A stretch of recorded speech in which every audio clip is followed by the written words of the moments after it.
Hello and welcome to Slow Motion Broadcasting's Thursday night coverage of the Spec-5 World Tour. We are in round 6 tonight here at Watkins Glen International Raceway. A little bit of information on Watkins Glen. It is named The Glen. Wonder why. Located in the town of Dix, just southwest of the village of Watkins Glen, New York. At the southern tip of Seneca Lake, it was long known around the world as the home of the Formula One United States Grand Prix, which it hosted consecutively for 20 years. Still, the site has been home to road racing of nearly every class, including the World Sports Car Championship, Trans Am, Can-Am, NASCAR Cup Series, IMSA, and the IndyCar Series. The facility is currently owned by NASCAR. The course was opened in 1956 to host auto races previously held on public roads and in and around the village. The circuit's current layout has more or less been the same since '71. The circuit is a mecca of North American road racing and is a popular venue among fans and drivers. The site has also hosted numerous concerts. In 1973, Summer Jam featuring the Allman Brothers Band, the Grateful Dead, and the band, attended by 600,000 fans and two fish festivals as well. So, with that being said, I am joined by my lovely co-commentator, Alex Anderson. Alex, welcome in. How are you feeling tonight? What do you think about the race? Well, after that amazing show we had last week at Phillip Island, I'm really excited for what these guys are going to be able to do here.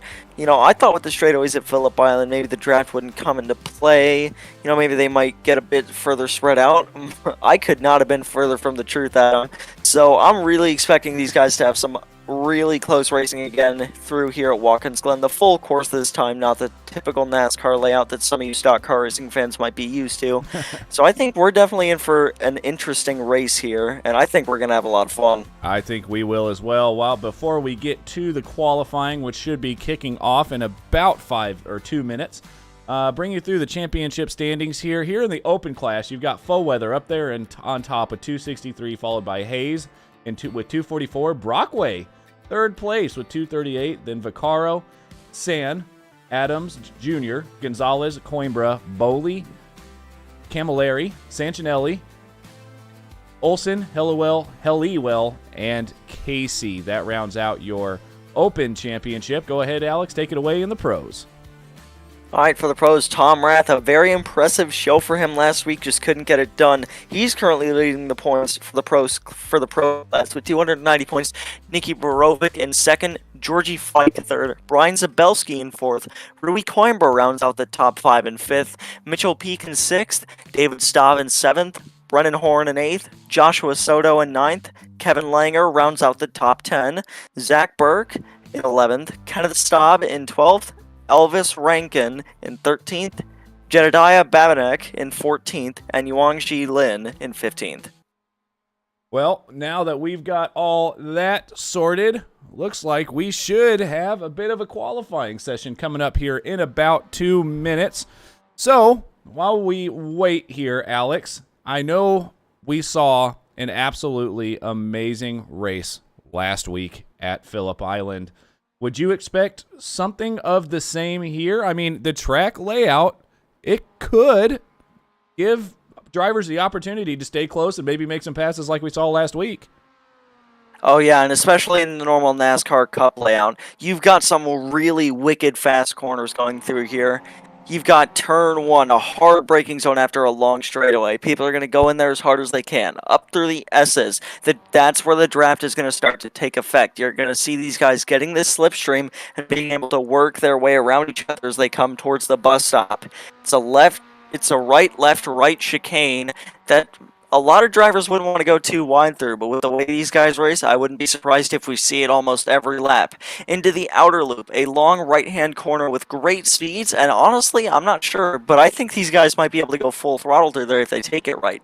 Then, coming into the boot, you have a little left-hander. You're going to have to brake a little bit for that one down into the chute. Then coming through the toe of the boot, it's a bit of a hairpin. You're just going to have to brake quite a bit for that one to try and keep it on the inside, maybe get the outside on exit. Down that straightaway into the heel of the boot. A little bit of a braking zone. We might see guys trying to make moves there. Then coming out of the boot, we got an off-camber corner, which again will provide for some great racing as it'll really unsettle any car that goes through there. As here we're going to see Jose Gonzalez in the number 8 car. He's going to come through at this corner right here. It's off-camber, not a lot of grip, pretty hard to get through if you aren't that experienced. Then, bit fast left, then a right-hander to finish out the lap. Yeah, so Alex, I don't think you've run really an XSLR lately, but we did run a race around here in the Lotus 79s, and let me tell you what, that turn 9, what you were just talking about, that off-camber left-hander after you come up the hill, is absolutely miserable in an open-wheel car to get right. And I was talking with Greg Brockway here before the race started, and he did say that it's a little easier in these cars, but you can still push out pretty wide coming through there, which makes sense. Right now we are watching Jose Gonzalez on track. You aren't going to see any information on any of these drivers yet until they complete their first lap. So that track map you see there as that number 8 comes around, as you can see, he's coming through the inner loop, which we did not run in XSLR, which should maybe allow for some more passing, but man, these cars are so good at drafting anyways, you almost wonder, because look at how quick those guys are going through there, at least how quick Jose did. Maybe wonder if you just kind of bide your time right through there, because there's a passing opportunity right there, as we just saw him go through turn 5 as well. Yeah, and that outer loop corner is going to be a big momentum corner, I think. It's a very fast right-hand corner, commonly called the carousel. You're going to be in that corner for quite a bit, and going back to that bus stop, the inner loop down the back straightaway, you won't see guys go too wide through there often. With the way that chicane is, if you go too wide through there, you're going to have to either check up a lot, or you're going to end up dooring each other, and one of you is going straight into the fence. So you're going to see guys being very careful going into there, or they're going to be guys who are just setting it straight up the inside, trying to gain as many spots as possible to try and keep themselves better off for the end of this race. That's Jose Gonzalez. He's coming into that off-camber turn 8, and here we see, I believe that is Kenneth Staub. That is, you are correct. And again, guys, so we are looking at these drivers on track, and as you just saw me switch to Kenneth from Jose, they looked really close on track, and you're wondering why you can't see them. That's because this is a closed qualifying, so there's only one car allowed on track at the time, even though we can see them all. So it does get a bit confusing, but we'll go ahead and take a lap around here with Kenneth Staub and see if you can kind of walk us through what you were just talking about, Alex. Yeah, and long front straightaway down this pit road. It's a pretty easy pit road to get to off that last corner, but you're going to brake hard into turn 1. Very problem corner for a lot of drivers on this sim. But as you see Kenneth there, he takes it with no problem. He's got a nice run up through the S's, bit full throttle left, right, excuse me. Little snake-like corners, you can go full throttle through them. This right here, right where Kenneth Staub is, that's when the draft is going to start to take effect. You're going to see guys taking big runs down this long back straightaway for these Miatas. And then, as they come into the bus stop, they're going to have to brake a decent bit early to try and get right on that curb to get a good line. Actually, it didn't even look like he braked at all. Throws it down 2 gears, tries to hug the inside, misses that third curb, hits the 4th one, and into the outer loop. A very big momentum corner. You see, he's just consistently between 82 and maybe 95 miles an hour, it looks like, and down into the boot. So got a bit of hard braking zone going into that corner. You definitely don't want to miss it. And it's good to do what he just did right there. He diamonded the corner. He entered middle, exited low. You can get a lot of speed down the straightaway through that. He definitely got a good run there. He comes into the toe of the boot. Kind of like that previous corner, except a bit tighter. It's a bit more hairpin style, but obviously still a pretty fast corner for these Miatas. As you're going to come down the side, I would call it a side straightaway, maybe a back straightaway for the boot. You're going to come to the heel of the boot there. It's a bit just past 90 degrees. You're going to slow down to 2nd gear, get a nice run through there. Try not to get an off track there. It's definitely possible. And into probably the most difficult corner on this track, the off-camber turn 8. You can see definitely understeered there. He had to turn a little bit more to correct it. He kind of gets to the inside, gets a nice run out of it, even with a little bit of a mistake. Then a high-speed left-hander. It's a bit more open than the last corner. He's going to get right to that curb. It touches the grass almost. Then a little bit of brake here. down through that last corner, back onto the main straight, and you have completed your lap around Watkins Glen. To see here, what exactly... So Joshua Soto comes in with an amazing time of a 2:08.145. Kenneth comes in with a 2:09.169. So, a little bit of information here on Joshua Soto. Little birdie told me that this guy has just very recently run the world record lap in a Miata around here within the last week. So, going to be pretty tough, I think, for anybody to keep up with this guy today. Yeah, but even with that, Tom Rath, I believe he had the fastest lap in practice. Even with a world record pace driver in the field, Tom Rath still able to hold it just under 2/10 behind him. And with that draft down these straightaways, I don't think it's going to be super easy for Soto to pull away on world record pace to try and take the win here. I think Tom Rath and Nicky Barover are going to put a hell of a fight up to him and maybe come out on top. I think you are onto something there, Alex. So we are right now following Greg Brockway. As you can see there on the top left of your screen with the little green stripe, that will be the car we are following when we are on whatever camera is following that car you'll see with the green stripe. But when we talk about Greg, first of all, I have to shout Greg out for allowing slow motion broadcasting to come in here. Basically unproven and allowing us to commentate his races for the rest of the Spec-5 season, but he owns GB Consulting Incorporated, and Greg has said he doesn't want any new clients, so the blurb I got is GB Consulting provides a computing power that makes the Spec-5 World Tour possible. So, thank you, Greg, for making the Spec-5 World Tour possible. And while we are talking about sponsors, we cannot because Brennan Horan is not on track at the moment. So let's go here. We were just talking about Borovic there. See if he can set a little bit of a quicker lap time as he crosses the line. He does. He does go just, 2/100ths of a second quicker than Tom Rath. Yeah, great lap for him. He was one of the fastest drivers that we saw at Rhode Island. Let's see what Rath does. We see where that time is going to put him. Honestly, it might not have counted there. He might have gotten an off track going into one of these corners, unless that lap just wasn't faster than his previous one. But Borovic, he was one of the fastest drivers that we saw 2 races ago at Road Atlanta. At least, I believe it was 2 races ago. He was one of the quickest drivers out there. He was leading well over halfway of the race. He had to come in through his pit stop and just kind of got screwed over there. He wasn't able to pull out of the pits with the leaders as he pitted, I believe, a little bit early. I could be wrong on that.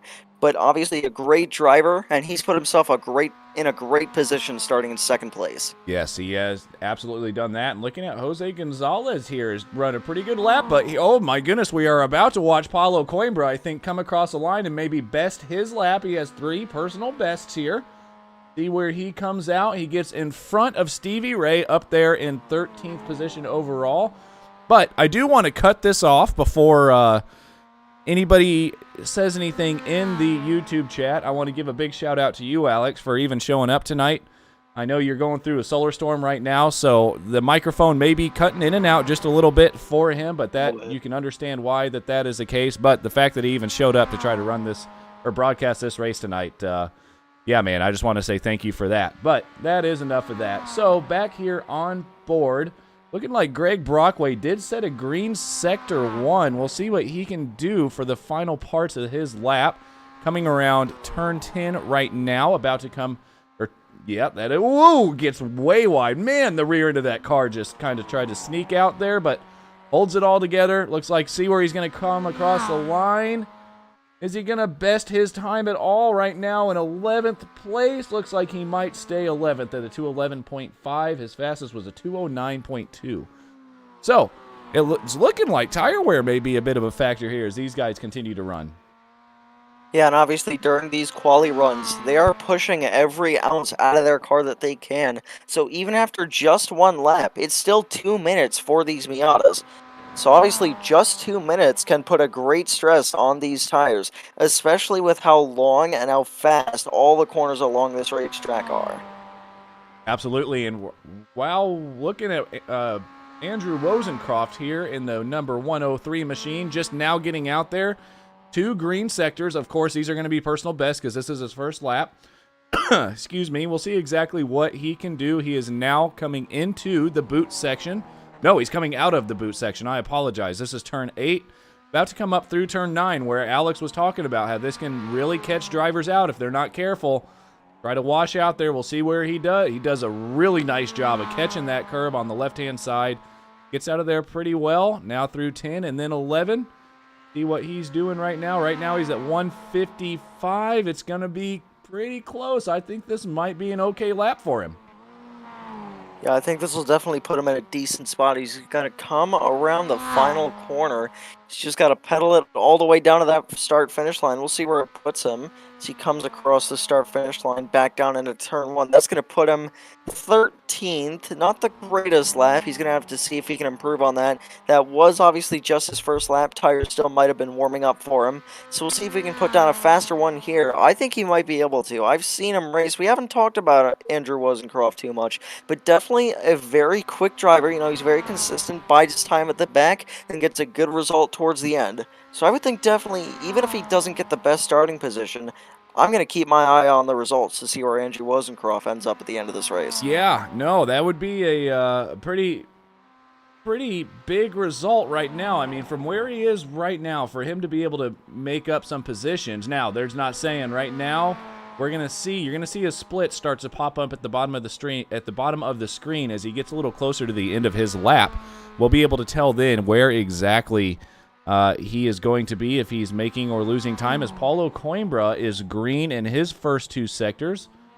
See where Andrew is, and then we'll go back and take a gander here at Paulo.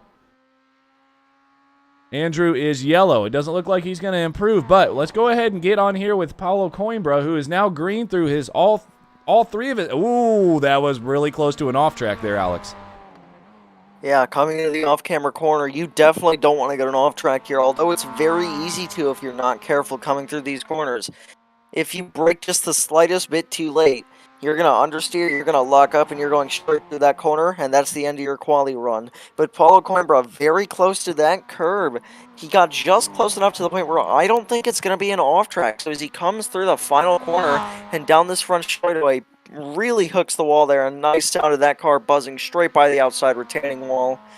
Looks like a 209.5. That's going to improve a little bit, but it's not going to get him past there. But it's not going to gain him anything from 14th place. No, absolutely not. But that's okay. I mean, again, with these cars and this track, I actually want to hit on that a little bit. Brennan has sent over some information. There is a pit stop required for fuel. So that's probably going to come into play here as well, because we're talking about the drafting, as well as Brennan was talking about the drafting. But he said you will need to take around 2.5 gallons of fuel on. Let me retry that. You will need to take around 2.5 gallons of fuel on at the pit stop. Will most likely be taking left side tires. And I'll get to that here in just a little while, because I have more information on that. That imbalance will be pretty sketchy for the first few laps out of the pits, especially at the bus stop. Pit window opens around lap 8, and we think you can get 12 laps in before running out. And a little bit of insider info from Brennan. He said expect a lot of bump drafting and fuel saving strategies. I do believe these pit stops, as we were talking about earlier, Alex, are going to make or break the race for you. Yeah, and it's interesting because you don't have to take a full tank of fuel to make it to the end of this race. If somebody short pits, no tires, just shy of 2.5, or just more than 2.5 gallons, maybe 3 gallons of fuel, it could put them from far back in the pack to in contention for the lead if they can manage their tires. It doesn't matter how much fuel they take, how early they pit, how late they pit. If they cannot manage their tires, if they do not take tires, sorry, during their pit stop, if they don't take tires, they're going to have to do a great job of managing them. It's a 45-minute race, and if you don't take tires, you're going to be struggling towards the end of this race, so you're going to have to be careful on the throttle. You're going to have to be careful in the high-speed corners where the rear end could step around on you out of nowhere. So if somebody does pull that strategy, as Paulo Coimbra goes 13th, gets in front of Andrew Rosencroft as we have 40 seconds left in qualifying. These guys are going to have to be careful with their strategies. Oh, yeah, absolutely. We've got David Staub here on track. Looks like David and Kenneth will both be racing with us tonight, so that's pretty cool to see. Father-son duo out here, but right now David has gone green in sector 2 and 3. See what he can do as he comes across the line here. If he can improve his time at all, doesn't look like he's going to be able to do it. So David is 15th right now overall. Look at Otis Adams Jr. up there. Holy cow. Second place in the open class. Yeah, great job from him. Only about a 10th back of Joshua Soto, who we did mention has set the fastest lap ever, as we're going to take you through the starting grid here. We will, and if you give me 1 second, I'll actually bring it up to where we can show the overall instead of the classes, and there we go. So, first place, we've got Joshua Soto. Second place, Otis Adams, only 9/100ths of a second off of Joshua. Very impressive lap by Otis.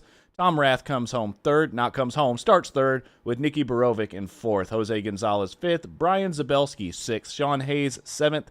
Charles Vaccaro in eighth. Kenneth Staub ninth. 10 is Michael San Inocencio. It only says Michael San on there, but it is definitely Michael San Inocencio. Jordy Fike in 11th. Greg Brockway in 12th. In 13th is Paulo Coimbra. 14th, Andrew Rosencroft. 15th, David Staub. Stevie Ray in 16th, Rui Coimbra in 17th, and Brennan Horn, I don't think, ever set a lap. So he's going to be starting from the back. See what he can do from back there. Maybe a little bit of strategy play here. Yeah, and Brennan, he's obviously a very smart driver. He's able to sit quietly around the back at the start of these races and then bring himself up front towards the end of the races. So he's obviously a very good driver, very smart with some of the plays he can pull off in these races. So I would expect him to be up front towards the end of this race. He's definitely a very fast driver, very consistent, very smooth. So I would definitely expect to see him maybe pulling some sort of strategy play back there. Yeah, I've been around Mr. Brennan Horn enough now to know that this guy is a sleeper, I'd say. He's extremely quick in whatever he runs, but you tend to sleep on him a little bit because you don't expect him to be quick with some of the laps he puts down, and by the end of the race, all of a sudden he's fighting for a podium. So we'll have to see exactly how that goes. Right now, they are gridding up. You see the lights at the top of the screen there. This looks like it's going to be a full pace lap, so I would add probably about another minute onto what these guys would normally do. So they're all going to roll off the line here, and we have got about 3-ish minutes to talk about what you expect to see tonight, Alex, and let's get your predictions here. Well, after last week at Phillip Island, I am setting my expectations not too high, but definitely a lot higher than they were last week. These guys, they're going to be going all out. I can just tell by how close they were together, especially with an open driver up there, multiple open drivers up there. You've got 2 open drivers in the top 5 with Otis Adams Jr. and Jose Gonzalez. Then you got the 3 pro drivers up there. You got Tom Rath, Nicky Borovic, and I'm not sure where Joshua Soto just went.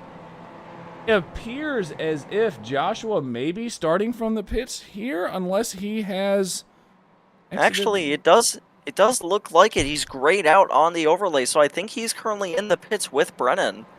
Yeah, it's going to be interesting to see what these two guys can do. I wonder why he's starting from back there, unless he's just trying to give himself a bit of a challenge. I don't believe Joshua is in this championship battle. Maybe he's just trying to stay out of the way of these guys that are actually battling for points in this championship for the remainder of the season, as we are getting we're winding down here. We're over halfway here in this series. Yeah, and these guys are running out of time to make runs to get that championship.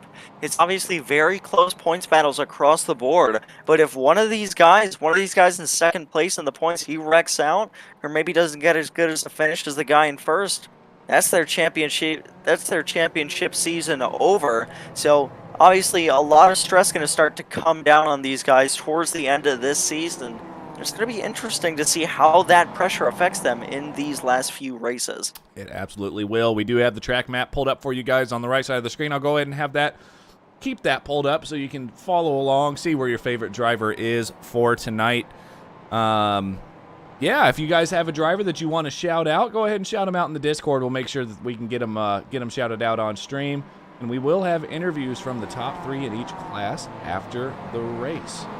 So, right now, they are, I always think that this is coming into the boot section, but they are actually about to leave the boot section. I believe this is called the heel. It is. Yep. They are coming through turn 8 of the heel, and then up through turn 9. Much easier to take turn 9 when you're only doing about 60 miles an hour. Then they're going to come through 10, and then about turn 11, I believe, is when when the pace car is going to peel off, and then it is up to the leaders. So we will have to see exactly what happens here with those drivers. But right now, pace car thinking about coming in if he can, and we will go green. Yeah, pace cars, the iRacing safety car is going to pull into the safety of the pit lane. We have 18 drivers, 16 in this field that are gridding up, and they're going to come down this front straightaway. They're going to take the green flag. The green flag's out. We're racing in the Spec-5 World Tour. A fantastic start for Tom Rath. Otis Adams may still be side by side with them. No, Tom Rath is clear into turn 1. A great start for him. Otis Adams is going to have to see if he can get that draft down the back straightaway. Actually, I was completely wrong. Otis Adams is still there. Jose Gonzalez in 4th, and Nicky Borovic in 3rd. Otis Adams now backs out of it. He's going to get the draft through the S's and down into this bus stop.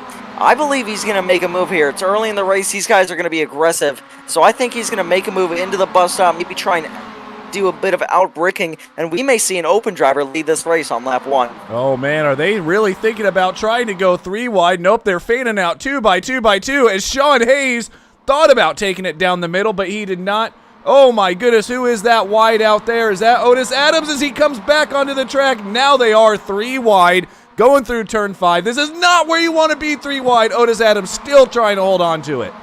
And you're seeing the fastest open drivers in this race, 3rd, 4th, and 5th, just completely going at it on lap 1. Nicky Borovic from 3rd to the lead. A fantastic move around the outside into the bus stop. Gets the inside midway through it, able to pull up ahead into the outer loop. Jose Gonzalez now to try and catch up with Sean Hayes, maybe try and work together as Tom Rath. I think he wants that lead back if I'm in his position. I want to lead this race on lap 1. You know, I got myself up front. I'm in a good spot. I want to lead lap 1 here if I'm Tom Rath. He's going to stay right in line. Now Jose Gonzalez, he dropped out of within a second, which is the usual drafting range for iRacing. So if he can't close that gap or can't get help from Sean Hayes, he's not going to be in contention for this race towards the end. Yeah, and Sean Hayes actually went a little bit defensive, or I apologize, Gonzalez went a little bit defensive there on Sean Hayes. So that is going to hurt Gonzalez even a little more coming out through here, through turn 10, and then now through turn 11 as, my goodness, Gonzalez gets wide. Able to hold on to it, though, and this is where they really need to start forming a draft pack because those top 2 of Rath and Borovic will be gone if they're not careful. Yeah, and you gotta think Tom Rath might be pulling a switcheroo on Nicky Borovic as they come into the bus stop. Maybe giving, as Nicky Borovic goes really wide, that's going to open up the door for Tom Rath. He can't get there down that little short chute between turn 1 and the S's. Jose Gonzalez is going to have to try and use that draft, get some help from Sean Hayes down this back straightaway to try and catch up to these 2 leaders. As Tom Rath gets a great run coming through the last part of the S's. He's going to go to the inside. He's going to try. He's up to his door right now. He has his nose out front. They're side by side, completely side by side as they come into the bus stop. Looks like Nicky Borovic just maybe slows up, doesn't want to race that aggressive that early. Lets Tom Rath back through. Tom Rath leads into the outer loop as Jose Gonzalez closed that gap back to 4/10 behind Nicky Borovic. So that's going to put him right back up there with these guys. And again, like I said, with Otis Adams, we might have an Open Series driver leading this race in a bit here. Yeah, Otis definitely did have a little bit of a helter-skelter first lap. I think he was more, the car was driving him instead of him driving the car, but he's gained it all, taken it all back together. Third in class right now, but these top 9, 10, I mean, the whole field is still super packed tight. And I do want to mention, Brendan, what's one thing we haven't seen yet, and I'm not trying to give a commentator's curse yet, we haven't seen a crash. Yeah, and speaking of, and actually, unless I'm hearing things, I heard you say Brennan Horn. Brennan Horn and Joshua Soto have yet to come out of the pits. And I don't want to commentators curse anybody either, but these guys have kept it completely clean. Otis Adams went a little bit off track in the bus stop on lap 1. So, other than that, no major incidents. These guys have kept it clean with some really hard and aggressive racing. As we're going to get through the last corner here, I believe that's turn 11, down this front straightaway. This is where Borovic and Jose Gonzalez can put a move back to Tom Rath. A beautiful camera angle right there, all the cars flying by in unison. So this is where Nicky Borovic and Jose Gonzalez are going to be able to do something here. They might be able to get back up to the lead if they can work together, as actually Borovic dives it straight into the corner. We were talking about Rex, and no! Spins out at turn 1. He sent it in on Tom Rath, couldn't stick the move, and it ends up with him going around. It looks like, well, Adam Lee commentators cursed him, as 2 open drivers now leading this race. Jose Gonzalez first and Sean Hayes second. They're going to be side by side down this back straightaway, and they're both going to have help from Brian Zabelski and Tom Rath into the bus stop. They're going to be 2 by 2 into this right, left, right, hard chicane to go side by side, and everybody holds their own. And Sean Hayes takes the lead away from Jose Gonzalez. Jose Gonzalez might try to put a crossover as they enter the boot. Woo, man, looks like even that little bit, I mean, Tom definitely came out the winner of that exchange between him and Nicky Borovic, but he still lost 2 positions. Now, he's the one in the chaser. He's now the chaser, and I don't think he wanted to be. I think he was pretty happy up there. Now he's got these 2 open drivers ahead of him, with Jose Gonzalez has set the fastest lap of this race right now. Yeah, and that's only a 10th behind Joshua Soto. I know we keep talking about it, but Joshua Soto with a world record lap. Not sure if it was a 2:08, but Jose Gonzalez doing a great job with his lap time, as well as Sean Hayes keeping up with him. As Tom Rath going to look to the inside here on Jose Gonzalez. Can't get it done. He backs out. But I honestly think the stewards are going to take a look at the incident between Rath and Borovic. I don't think that's going to be taken very kindly. Here we get another look at it. Borovic obviously very far behind. He's probably not going to want to make a move, but outbreaks him. He does, just throws it right in there, straight onto the curb. Just nothing Rath could have done. And if I'm Borovic, I'm just kicking myself in the back right now. He should not, in my opinion, he should not have gone for that move. Very aggressive into turn 1 and just couldn't make it stick. Goes straight into Rath. Yeah, that is unfortunate for Borovic. I think if the stewards may do anything, it will definitely be after the race. But you've also got to look at who got hurt the most there. Yeah, Borovic, I think, was the instigator in that incident, but Borovic was also the one that got spun all the way back down to 16th place, and now he is 8 seconds off of this pack. So I believe Borovic has probably served his penalty and then some. But with that being said, we have Jose Gonzalez coming right back on Sean Hayes again through the bus stop. And don't look now, but Tom Rath is close enough to make a move, and he's going to. Yeah, he goes to the inside of the bus stop. Jose Gonzalez going to have to try and hold it out there. No man's land as Tom Rath sends it. A fantastic move straight by both of the open drivers. He's going to take the lead right back. Unbelievable move by Tom Rath to take 2 cars through the bus stop. Now that has put Sean Hayes in a bit of a precarious position here, going 2 wide right now through the chute, or through turn 6, going into the toe now. Looks like everybody, well, they're still side by side. This is getting pretty rough now. Man, the battling back here is really good as well. You've got 2 by 2 by 2. Kenneth Staub and San Inocencio are fighting right now as well. Still 2 wide going into what may be the toughest corner on the track. We'll see if they can sort it out before they get there. Doesn't look like they're going to... Yep, they have. They have... Well, have they? No, they have not yet. Here comes Paulo Coimbra around the outside. Don't look now, but if you look at the interval between Tom Rath and Jose Gonzalez, that is well over a second. A great lap here from Tom Rath. He's put that car well out of draft range of the pack behind him. Unless they can work together down these straightaways, there's not a lot of them with how much they have to break for this track. But Tom Rath, I don't want to say it now, but he might be out for good unless that second pack can make a move. Yeah, that's going to have to be something that they have to work together on. I have just watched Kenneth Staub lose about 4 positions through the course of 4 corners. That is unfortunate for him. Looks like he just got caught out there and just got freight trained by all these guys coming by him, but he is now back in the pack. He's got 2 cars between him and his son.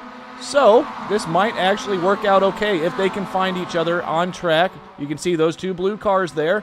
See, maybe what Kenneth is doing right now. I doubt it, as who is that driving around the outside of Kenneth? That was Jordy Fike around the inside.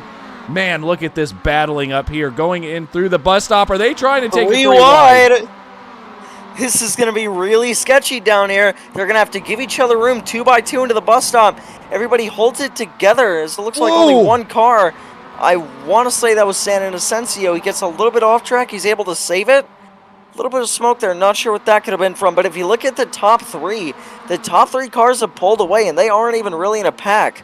Tom Rath leading, Jose Gonzalez 8/10ths back, then Sean Hayes is 2.5 back. And actually, if you look at 2nd through 6th, that is all open drivers. It is Tom Rath versus the world right now. All these open drivers, if they don't have a win already, they're going to be hungry to get their first one, especially in this lower division. Yeah, this is impressive by these open drivers, able to stay up here with these guys, and it looks like Gonzalez is starting to close that gap a little bit on Rath. Maybe Rath made a little bit of a mistake, but Gonzalez still holding that fastest lap time with the 2:08.1. So I think Gonzalez may have the pace on Rath. I don't know if there was a mistake made by Gonzalez to be able to come back that far, but this second open class driver, second in class, third on the road, he's going to have to go, and his name is Sean Hayes. Yeah, and he's doing a great job. I'm not sure where he started, to be honest, but he's done a great job with that race car. He's got it positioned in the podium right now. He just needs to hang on to it, see if he can get... Yeah, he's up 4 spots. He started 7th, so he's up 4 spots. A great job from him to get up here. And now he just needs to keep that Miata clean and try and get there at the end of this race. But if you looked last lap, Jose Gonzalez was around 9/10ths back when they crossed the start-finish line. He's closed that down to about 7/10ths. It was 5/10ths going down that front stretch. So Jose Gonzalez, he's pushing this car quite a bit right now to catch back up to that leader. Yeah, absolutely. Right now, looking back here, Michael San Inocencio is up 1 position at the moment, doing okay, but he was definitely involved in some of those 3-wide battles here in the last lap. Right now, Charles Vaccaro is doing very well. He is up 3 positions from the start, but look at Paulo Coimbra. Talk about a big mover. Yeah, up 7 spots. He started a not-so-great 13th. He's moved up 7 spots since the start of that. He rounds out the straight 5 of open drivers, with Brian Zabelski behind him, Charles Vaccaro in front of him. A great job from him so far in this race. He just needs to keep that car clean. But I just want to say something for a second. As Jose Gonzalez gets right back up to Tom Rath as they come through the toe of the boot, these guys are going to have to start thinking about pitch strategy. We're just shy. We're just under 3 minutes away from a third of the way through this race. So these guys, as they come up near the halfway point, they're going to have to start thinking about pitch strategy and what they want to do with that. Yeah, so I got a little bit of insider info from one of the drivers. I cannot disclose that information, but it's looking like the pit stop loss is going to be about 40 seconds for these drivers. So keep that in mind. Keep in mind of the intervals that you see as these drivers start to stop, because that's going to probably be about what you're going to have. And it's showing here that the pit window opens at 8 and closes at 13. So, yeah, everything's right about... Man, they're going to have to start really thinking about it. And now that Gonzalez has gotten back up to the front, or back up to the back of Rath, he can start trying to save a little bit. Gonzalez is out there. Man, he's got a hungry pack behind him, though. So all of these guys, maybe at this point, if I was them, I'd be thinking about fuel saving, try to get me a little further in the race because, like you said, we are only 13 minutes into this. Yeah, and if you look back there, Sean Hayes, Otis Adams, and Charles Vaccaro have closed the gap quite a bit to these two drivers up here. They were a second, I believe just a second and a half back last lap. They've made up that time. Now they've got themselves back in the draft. They're in a comfortable position where they can just chill out, save a bit of fuel, try and go a little further in this race to try and not have to take as much fuel when they do their required pit stop. Back here a little bit at Nicky Borovic. He was about 8 seconds behind, so he's starting to close the gap. I wouldn't count him out just yet. There's plenty of time for him to start closing these gaps and making some time up and some positions. But the only issue that I think that I can see with Nicky is he's going to have to stop quite a bit earlier than all the rest of these guys because he's out there driving by himself. Yeah, and obviously, even if it's a forced undercut, it's unless he can get some help, maybe from another driver that pits early. We've seen how consistent and how fast Borovic is. If he can just get a nice break, set a couple good lap times, he might be able to get back in draft range of that car in front here. As we see David Staub, looks like he right behind. I believe that is San Inocencio as they're coming into the toe of the boot. San Inocencio blinks a little. That is my fault. I thought that was an overtake, but that was just a blink on San Inocencio, so I apologize there. Let's get back up here to the lead because it has closed back in. This whole pack, probably all the way back to Charles Vaccaro in 5th place. Right now, starting to break away maybe just a little bit. But, man, this is starting to remind me of some NASCAR stuff. Talladega. I mean, if you've got strength in numbers here. Yeah, and with that, if you look at that second pack, they definitely have more cars here. So Paulo Coimbra, an impressive drive from him so far. If he can set a few good lap times, he could get that second pack within draft range of these top 5 cars. And as I was speaking, Jose Gonzalez, I am not believing what I just watched. Sends it straight into the corner. The second car to hit Tom Rath in turn 1. Sends them both right around. Tom was not able to get out of that one as well as he get out of that incident earlier with him and Borovic. Let's go back and take a quick gander at that real quick as we have a bunch of people passing each other. But here we go. We'll kind of see what happens here. Looked like Rath had plenty of room up front. What exactly? Looks like it might have just been the same situation with Borovic. Just my far goodness. behind, just sends it in too far. Nothing Rath could do there. Jose just hit the brakes a little bit too late. Couldn't get out of the way. Just unfortunate for both of those drivers. They were having such a good race. But now, look at your top 3. That top 3, the open drivers have taken this race by storm. They're all in draft range. They're all in a nice, neat pack up there. And if they can stay with each other and race clean, they'll be with each other through the pit stops. And these 3 can pull away in a nice, comfortable draft pack. But as we were talking about it, strength in numbers, Jordy Fike leading this pack with Rui Coimbra and Brian Zabelski behind him.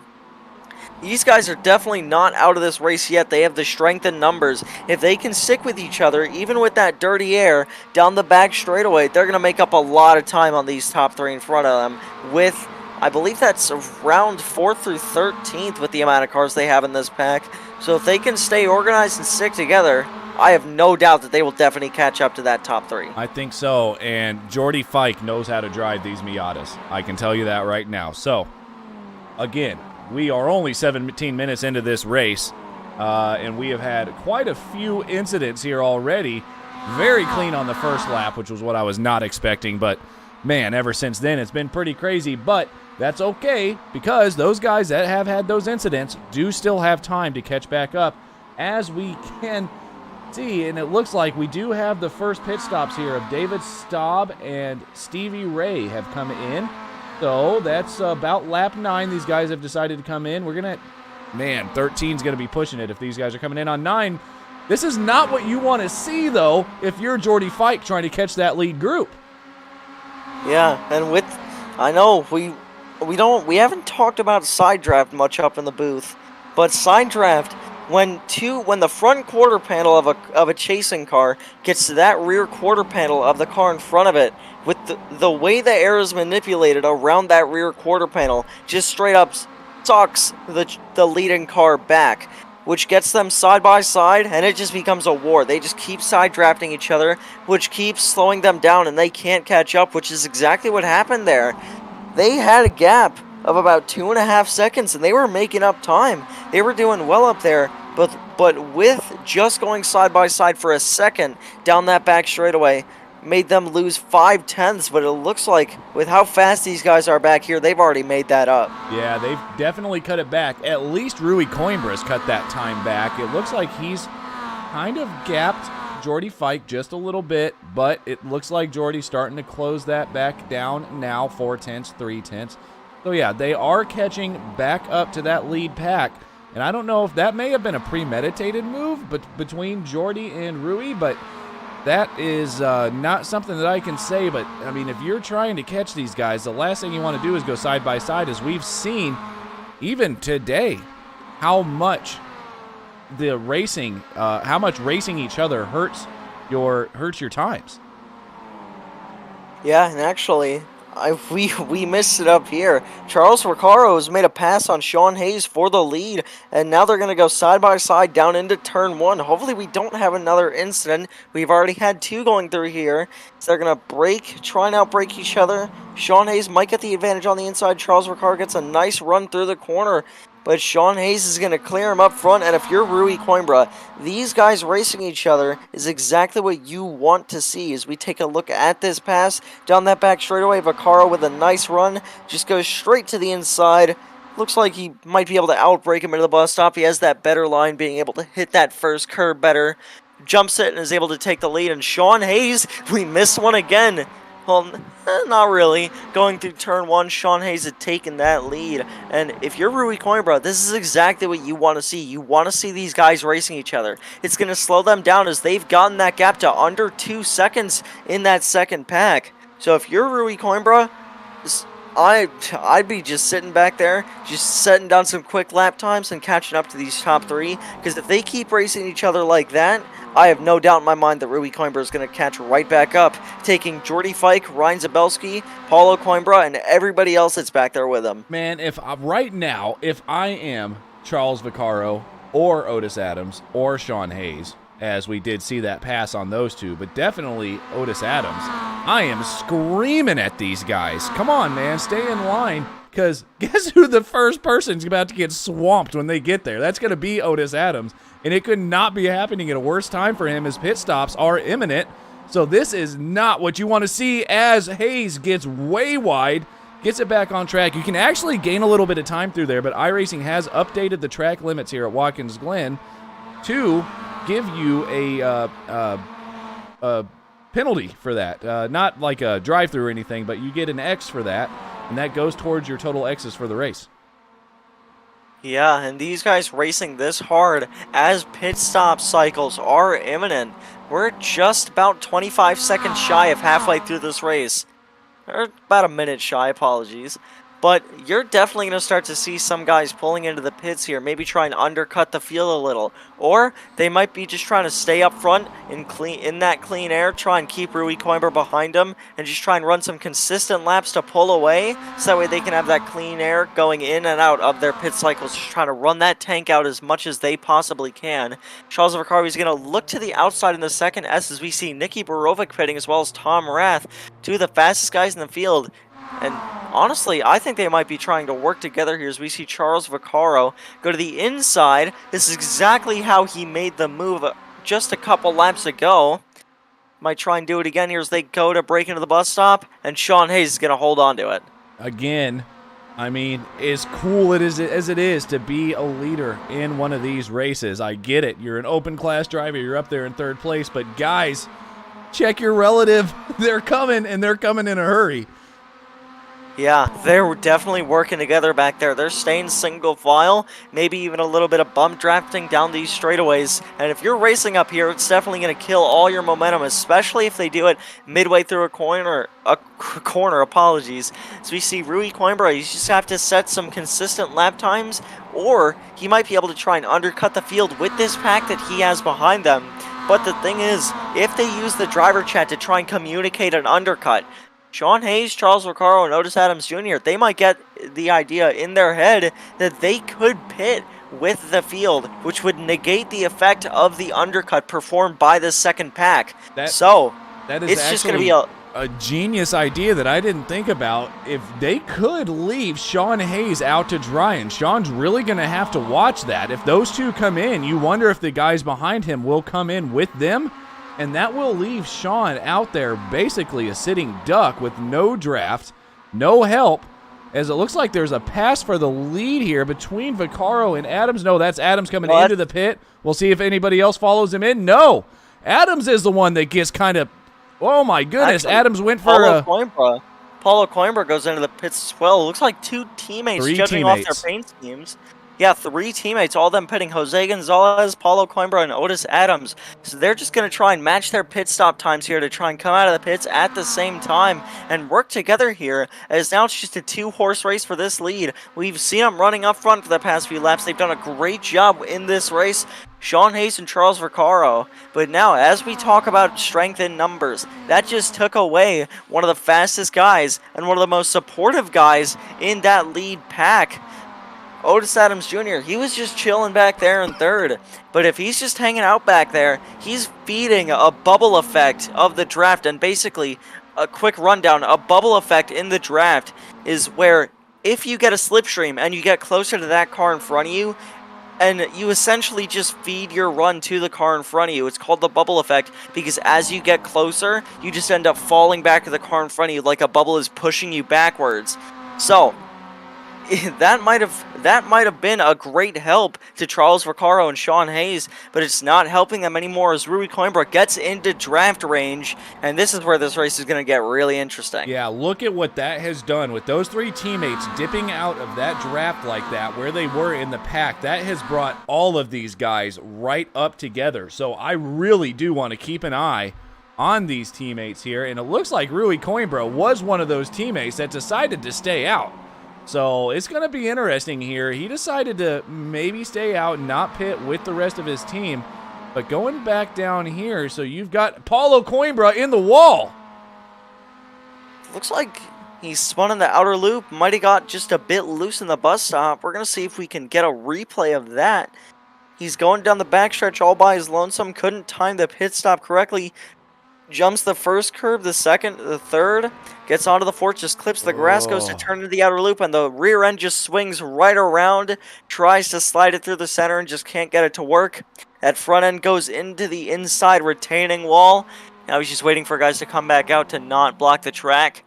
Doesn't look like he's got a lot of damage on the front end of that car, as here we see Kenneth Staub as the entire field comes into the pits, which we missed. Kenneth Staub stays out all by his lonesome as everyone else into the pits. Rui Coimbra pulls into his stall. Jordy Fike, Michael Santadesencio going to slow into his. Sean Hayes, Charles Vaccaro. Everybody, you can see they're taking tires. Everybody, you can see him lifted up on the jack stands. I think Jordy Fike is one of them. Greg Brockway, Rui Coimbra had the jacks lifted up on his car. So, these guys have taken tires. Rui Coimbra out of his pit stall.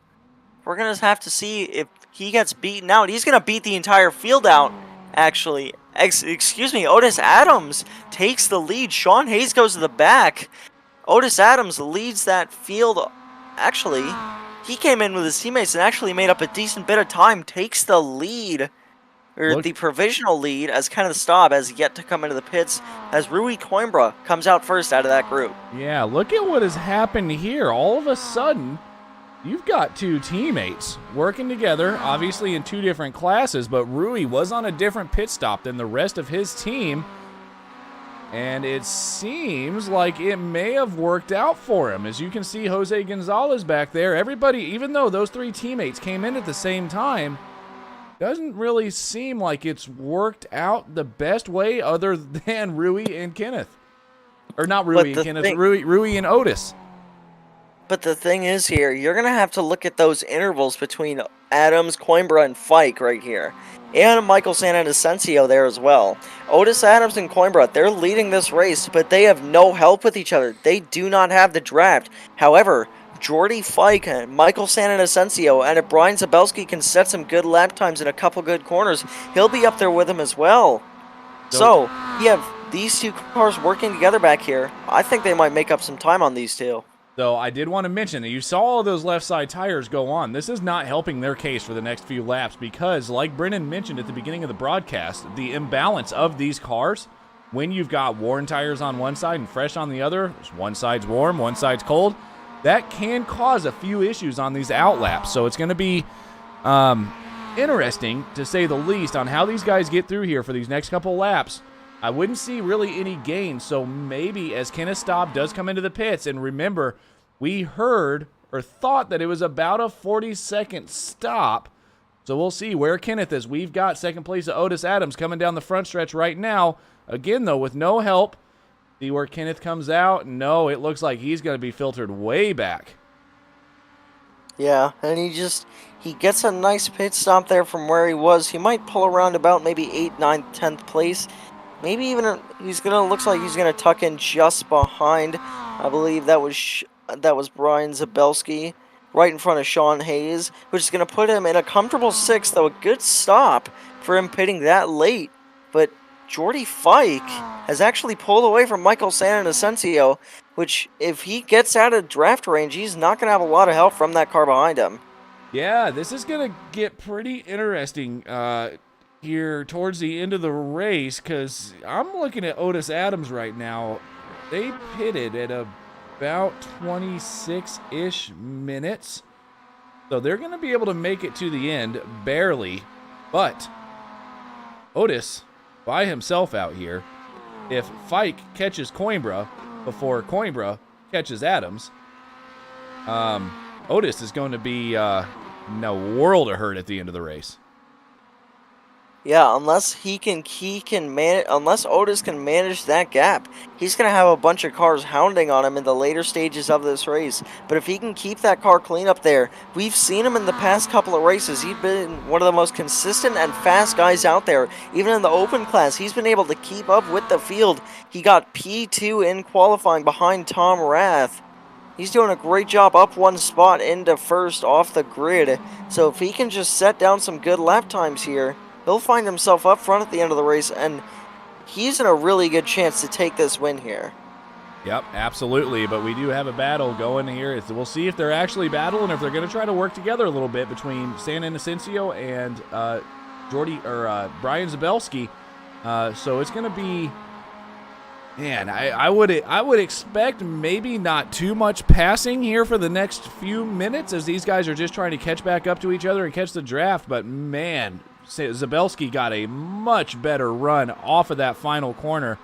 See what he tries to do here is if he tries to go into turn one, he's trying to peek out. He's not going to do it. And actually, if you look up front, Jordy Fike just set the fastest lap of the entire session, qualifying, practice, and in the race. A 2-minute, 7 seconds, and 988 thousandths. A fantastic lap. The only driver currently in this race to get under 2 minutes and 8 seconds. So he's very fast back there in that 09 car, and that might be because of Coimbra taking tires. Maybe Otis Adams did as well, I'm not sure. But if they took tires in front of him, that mixture of hot and cold tires is probably hurting him. But Jordy Fike, a very fast lap time, and he's got himself within draft range of Rui Coimbra, as Rui Coimbra also catching up to Otis Adams. So as we get into the last about 13 minutes of this race, these guys are going to have a lot on their plates, as just like last week, it's going to be a three-way battle for the win. Yep, absolutely, and I am now just checking, I apologize, just checking the Discord here. Josh PM'd me. He had to dip, so that is why Joshua Soto is not in the race.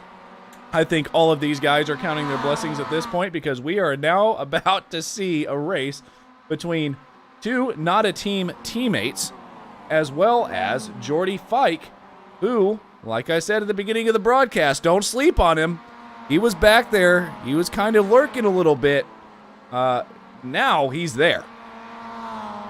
Yeah, and he's doing a great job right now, just setting consistent lap times all across the board, catching up to these lead cars. And now, all three of these top three, they're within drafting range. Coimbra about 7/10 back of Otis Adams, and Jordy Fike 9/10 back of Coimbra. Now 8/10 as he comes through turn 11. Gonna get not the best run down that front straightaway, but he's gonna keep that 09 car in draft position, which is gonna help him down this back straightaway to catch up to these leaders. Adam, I don't know what you're thinking, but I'm thinking it's going to be another 3-horse race here at the end. I'm thinking that these two not-a-team teammates up here need to start working together. What needs to happen is Rui Coimbra has to catch Otis Adams, and they cannot battle. They have got to try to pull this gap on Jordy Fike before he gets within a second, because he is right there right now. So these guys have got to start pushing here to try to pull that gap just a little bit on Jordy, because Jordy is quick. So it looks like they're actually trying to do that right now, but man, they're going to have to work together as well as they can. No mistakes, because, oh my goodness, looks like maybe Coimbra decided to go for a move there. Yeah, and that's obviously exactly what Jordy Fike wants to see. If he sees these two race in front of him, we've mentioned the side draft. We've mentioned lower speeds through the corners if you're side by side. If these two get side by side in front of Jordy Fike is going to get a fantastic run out of the corners and be able to catch right back up to these guys in front of him, and it's going to put him in contention for the win here if he's not already. Yeah, this is extremely impressive to see Jordy back here kind of running on his own right now, and he is still within that 1 second, and he is well within that 1 second now. It looks like that there was just a bit of a mistake maybe by Otis that slowed him up a little more after that. I think when Coimbra decided or thought about maybe making that move. But now, it's looking like they're trying to work together. As Adams gets a little bit wide, I wonder if he's starting to feel the pressure. Yeah, and Adams, you've got one of the fastest guys in the Spec-5 World Tour behind you, Rui Coimbra, a fantastic driver. And then chasing him is Jordy Fike, another one of the fastest guys, just set of a lap time faster than Joshua Soto's qualifying time. So he's obviously doing a great job as they go side by side for the lead into turn 1. The two teammates, looks like Adams might have given him the corner. Rui Coimbra able to tuck back in line on the straightaway and get a nice run through there. Yeah, absolutely. And look at what that's done, though. Even though Adams gave Coimbra that position, Fike has now caught them within 0.3 of a second. So now we do really have a 2-horse or a two-pack field here. Right now, Brian Zabelski leading that second pack, 3rd in class, 4th overall. Jordy Fike just made a move for second place. He got around Otis Adams there. Looked like through the bus stop there. Might have just sent it up the inside and was able to take the spot. As we see them coming down the back straightaway, obviously with the two teammates going side by side, it slowed them down. Fike goes to the inside of Otis Adams Jr. He's able to just tuck right back in line before the bus stop. Maybe Otis doesn't want to abuse his car too much, because we might see some beating and banging through these last few laps. These guys race hard, and these Miatas drive like tanks. Yeah. So I wouldn't be surprised if we see them racing really aggressively towards the end, and Otis Adams wants to conserve his car for that exact situation. I think you are exactly correct. We'll see if Otis can hang on to the back of these two, but Jordy is now on a move. It looks like he may be going for the lead all of a sudden. Nope, he pops back in, going through the heel section here, about to go through the heel. So, with that being said, we do have Brennan Horn here. He's going to hop in here into the main booth and kind of walk us through. I don't know, Brennan, how much you've been watching this race, but man, it's been kind of ebbing and flowing, and it's looking like now it's just going to be a 3-horse battle. Yeah, I'm excited to be watching here on the sidelines, to be honest. I just haven't been able to enjoy watching a race live, of course, with me racing in it. And yeah, no, it's been a really fluid race. Obviously, had a couple of leaders crash out, and now with the open class is really showing their hand now, so it's cool to see. Yeah, absolutely. Would you mind explaining to us, because I don't think neither Alex nor I can really understand why there were 2 incidents in turn 1. Tom Rath just a victim. Yeah, the complete both times. victim. He just got sent straight up the back by Nicky Borovic and Jose Gonzalez. Just the complete victim in that situation. Nothing for him to do as we see these two cars bump drafting for the lead down the back straight. Yeah, I don't know. Maybe someone painted a target on the back of his car or something, but I don't know. That's just a really tough corner, and when I'm going into corners, I usually wish to be on the behind than the in front, and because of course you can't get hit if you're behind the person. So, but yeah, it's a tricky corner, downhill braking zone, and yeah, no, these things are bound to happen there. But yeah, I don't know. Yeah, it's kind of funny though. Happened to him both times, so it's kind of unfortunate. Yeah, it absolutely is. And if you've obviously being a league admin in this league, who are you most impressed with tonight so far?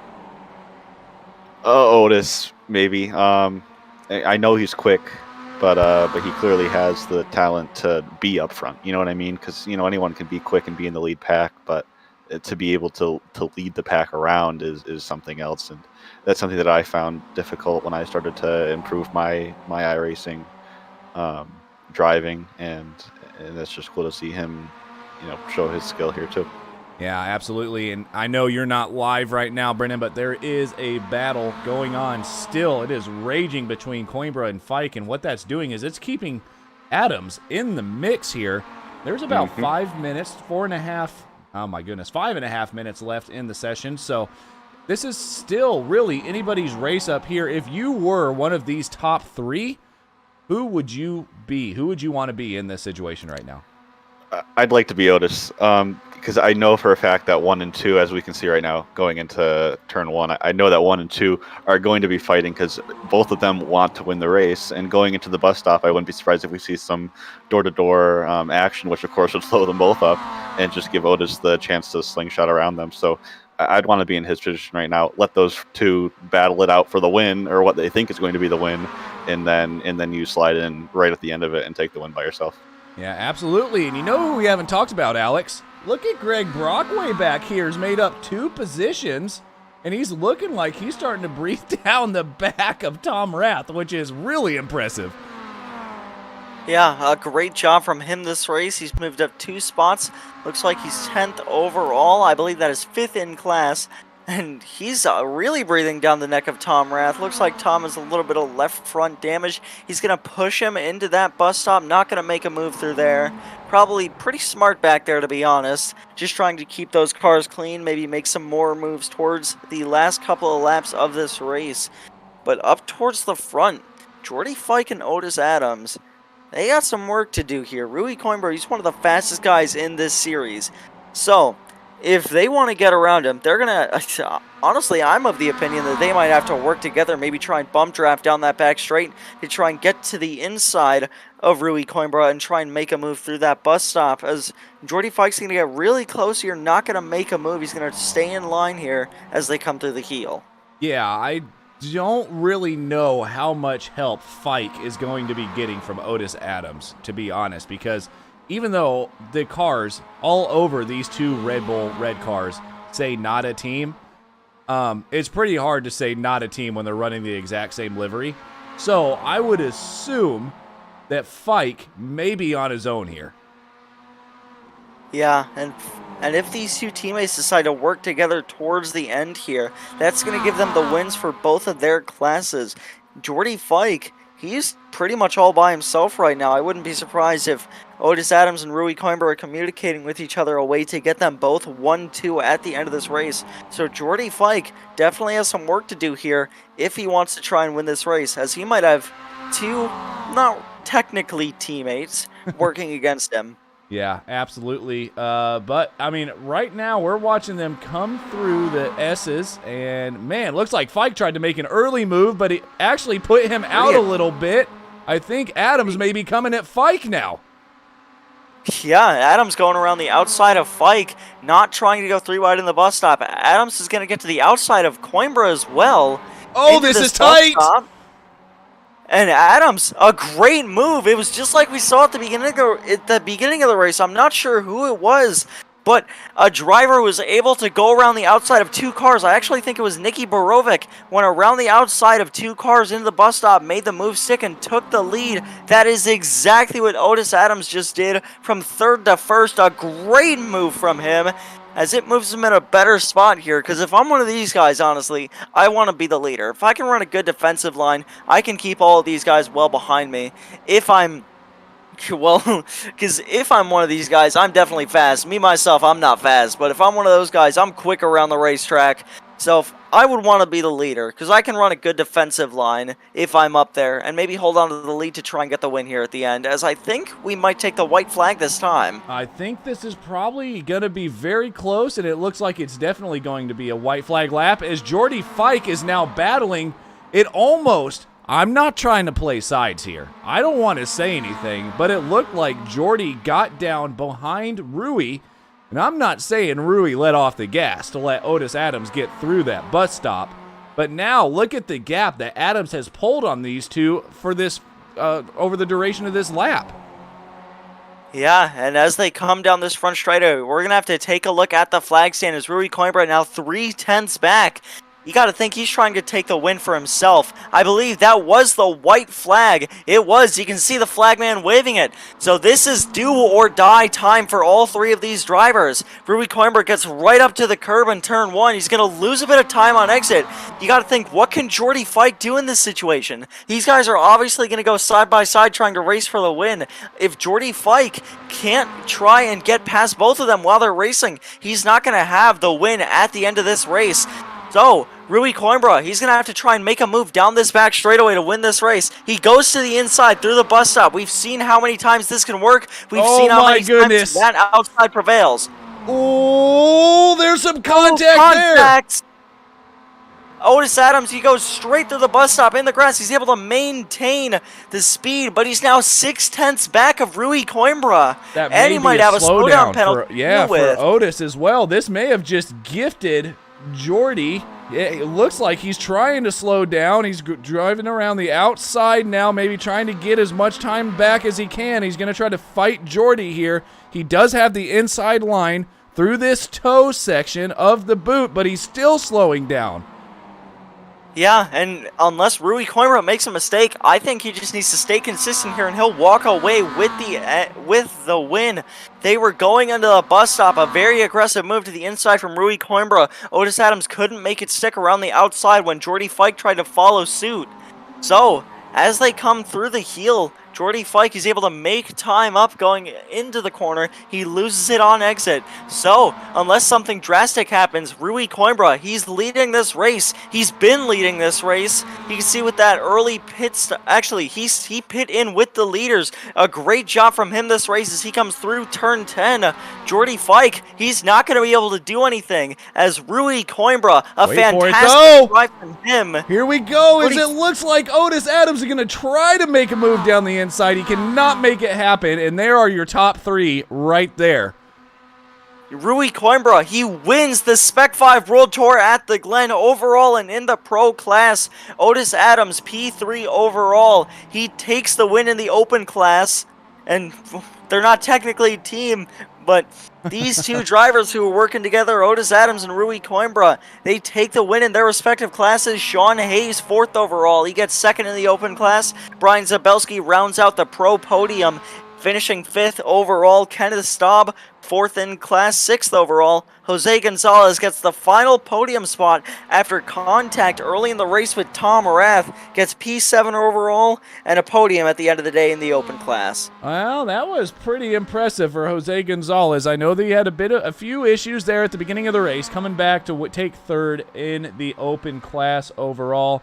Results should be coming at you right now, and we can go through them if they will come up, and there they go. So, we saw another amazing battle for first place for almost the whole race. Rui Coimbra comes out on top of Jordy Fike in 2nd. Those are the 2 pro drivers. They take 1st and 2nd in their class.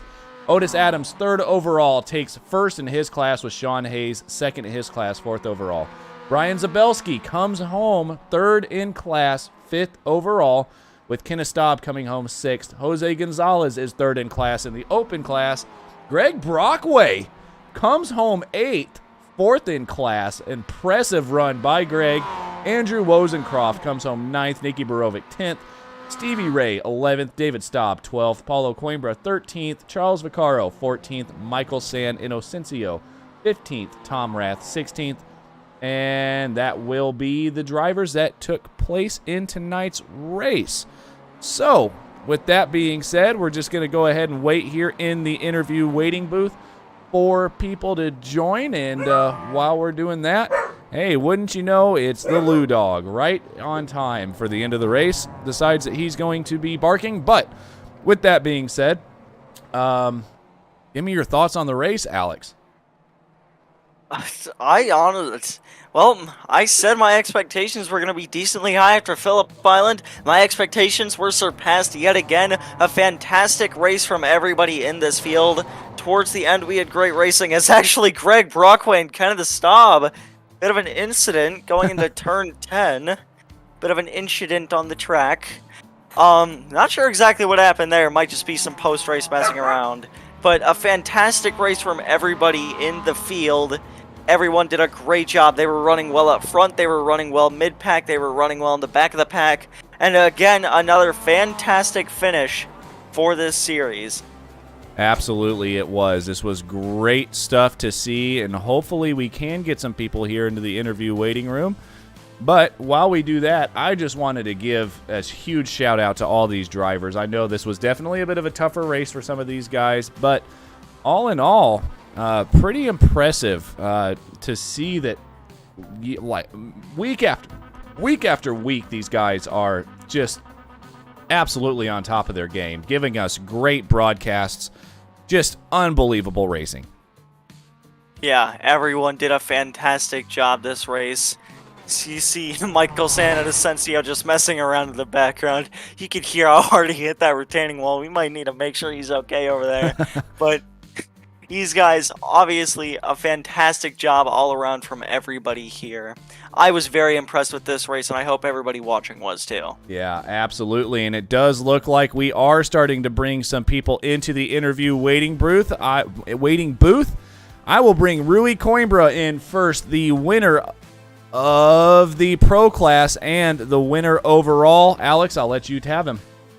Well, Rui Coimbra, another fantastic show from you tonight. How did you do it? Hey Alex, hey Adam. A lot of luck. I jumped in late. I didn't get any chance to practice or anything. So I just wanted to use the first couple laps, get into a rhythm. And with the toe being so strong here, I felt like I had a chance. If I can get into that front group, anything can happen. And I think there were a couple of wrecks out front, and put me in a good position. Lucked out. Well, obviously, you didn't need those practice laps. You drove your way straight through that field there. Fantastic job from you, my man. Just going through those last couple of laps. You're racing hard with Otis Adams Jr. and Jordy Fike, some of the best in the business here in the Spec-5 World Tour. What's going through your mind as you're racing these guys as hard as you can to try and get the win? Yeah, they're definitely super quick. I know Jordy had a slower pit stop than I did, and I was hoping I can kind of break away from him with Otis's draft, but he hung on to us. And I knew it was going to come down to the last lap. Whoever gets a good run down that straight and leads out of that last straight into the chicane was probably going to pull it off. And I think those guys banged doors a little bit and, let me take the lead and lucked out. Yeah, they definitely did make a bit of contact in the bus stop. Otis Adams was forced to go through the grass in the bus stop through the center of the corner. But it gave you the win, and now you're here with us, your winner overall. Anyone you would like to thank for being able to get here? Yeah, sure. I want to thank my family, the guys over at Not a Team, guys at Team Watson Racing, and you guys for putting on a great broadcast. Can't wait to see it. All right, well, thanks a lot, man. Adam, you got anything for him? Do not. I just want to say thank you, Rui, for obviously putting on a show like every week here at Spec-5, and we hope to talk to you next week, man. Look forward to it. Take care, guys. No problem. That was Rui Coimbra there, first place overall, first place in class. In our second place finisher, we do have Jordy Fike. Brennan, I will let you take this one away. I know you really have been watching the race, so I know you know Jordy, so let him have it. Hey, Jordy, good to see you on the podium again. How was that race for you? How did you make your way through the field and up into P2? I don't even know what happened there. We were talking, Nick and I were talking pre-race about how you run in streaks and how it's things you can't explain. And everybody knows that Brennan and I also run a Monday night series together. And Brennan consistently kicks my butt over there and is P3 in a very high level league, just really doing well. And then and I can't beat him for the life of me. And then we come over here, and Thursday in, Thursday out, I seem to manage to get ahead of Brendan. So it's weird how these things work out. But I just tucked on, saved fuel, hit my pit right. Some people got unfortunate, used the draft, and then we just went at it last lap there. A little contact, but argy-bargy, but it all worked out. What was your mentality for the last few laps? Or obviously it was just you three up there, and then a few seconds behind you was the rest of the field. What was your mentality? Where did you want to be on the last lap? I know a lot of people say, "Oh, I want to be P2," or "Oh, I want to be leading so I can block." But where did you personally want to be on the last lap? Well, I knew I was in the not a team sandwich, which was not a great place to be. but again, that's actually P2 is where I wanted to be. I thought that would be the best chance to get a run. It didn't work out. I ended up missing a corner or two and slipped into third, and then had a good run and was gonna follow Rui through. And I think Rui played very smart, good team driving. He kind of lifted a little bit so that he put me side by side to Otis and didn't let me follow him through, so I wouldn't have a shot at him later in the lap. And so when that happened, that's when I was like, okay, 3 wide, broadcast, here we come. Give him a highlight, see what happens. And that ended up being a 0. Actually, with all that hit, and we both kind of had a little semi-spin, it was 0x. Yeah, that's pretty crazy. I wasn't a little worried. For some reason, JRT kept telling me we might go one more lap. It turned out we were never even close to that. We were dead middle of a lap. So I got to look into why JRT is giving me bad info, because I had a little panic attack when it said you need 7/10 of a liter to finish the race. But it sorted itself out by the end. Yeah, that would scare me too. Of course, my fuel strategy is to rely on other people. So yeah, if I saw that, I'd get a little bit worried. Well, that's all the questions I have for you. Is there anyone that you want to thank tonight? Thank you and Greg for putting it on and for finding Slow-Mo to do these great broadcasts. Slow-Mo for doing the broadcasts, and to all my teammates for helping put in the practice and get me up to speed and coaching me along a little bit to where I can be competitive as an old guy. So and thanks to my wife for tolerating the ridiculous number of hours. This is like my meditation time. I got to do it every day. If I don't do this every day, I kind of lose my mind. And even if it's just a little bit of practice, got to come down and just have that time of what's the next apex. So Yeah, I'm sure. I got to thank her for putting up with me on that. Well, there you are, everybody. You're second place overall in Spec-5 World Tour Watkins Glen. That was Jordy Fike there, second overall. Looks like we do have Otis Adams Jr. here waiting for us. First in the open class. Otis, congratulations, my man. What a race. Thanks, guys. Yeah, that was fun. Yeah, so kind of walk me through, man. Like, we were watching you. We watched that qualifying lap you had there, man. That was pretty impressive there, second place. And, man, you just stayed out of trouble the whole race. And, I mean, that first lap looked a little bit sketchy for you. Yeah, I was actually mad coming out of qualifying because that lap was really good, and the last turn I lost like 1 or 2 tenths, so I think I would have got pole if it wasn't for that. But then the first lap I was like, okay, we'll all just stay in a line and save fuel, right? And everybody got racy, so I wasn't ready for it and fell way back. So it was really hard to pass, which is odd at this track. This whole week it seemed that way. So I just decided, well, I'll just save fuel and get a shorter pit stop, and that worked out. Well, I'm telling you, you could have fooled me saying it's hard to pass. I watched some serious passing between you, Rui, and Jordy there going through the bus stop. Kind of walk me through it. Well, I mean, it used to be really easy to just get a big old run and just easily pass somebody down the straight. Now you're getting them, close to the braking zone, so it's a little scary. So.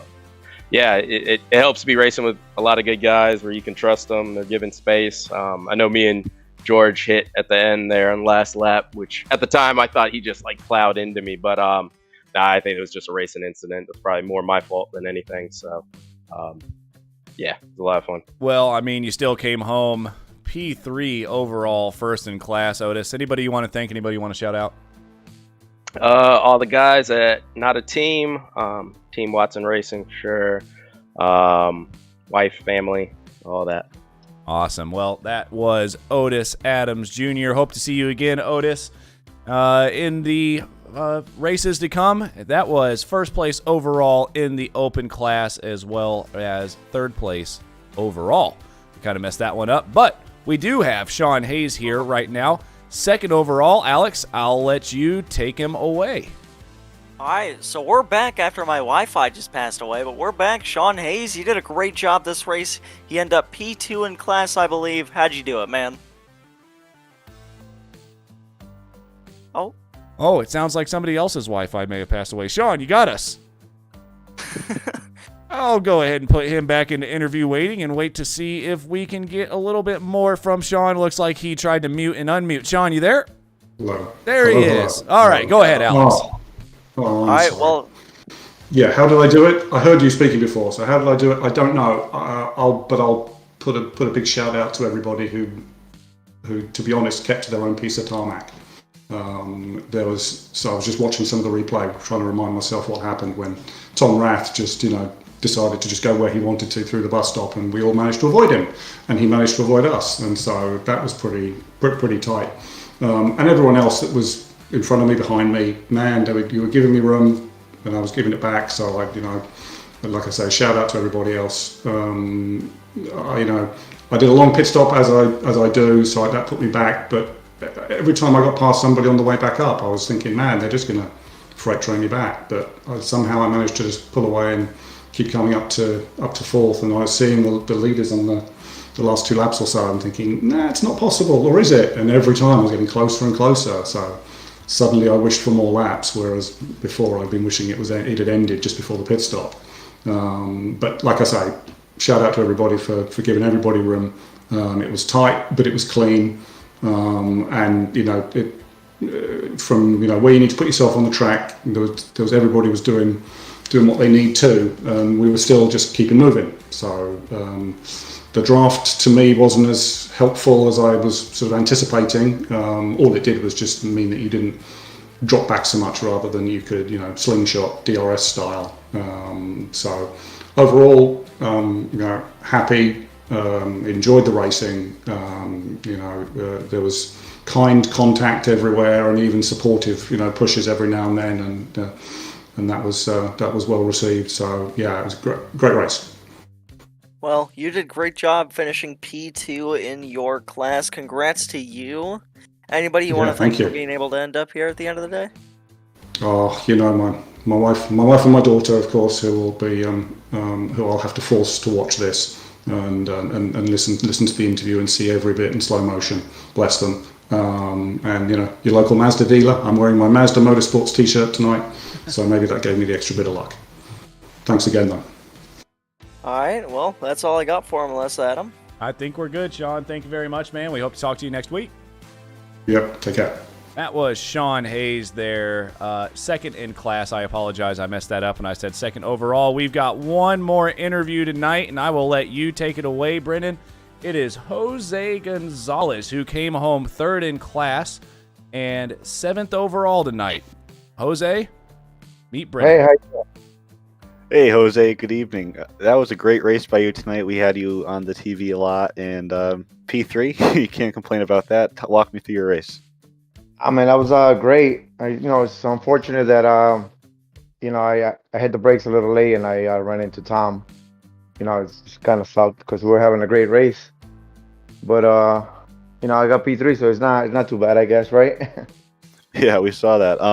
What was your mentality throughout this race? Obviously, some people said the draft helped them a lot, and other people said the draft didn't help them too much. Where were you thinking you wanted to be? Did you want to be ahead of people, or did you want to sit back and relax and keep up with the draft and then eventually use the draft to your advantage?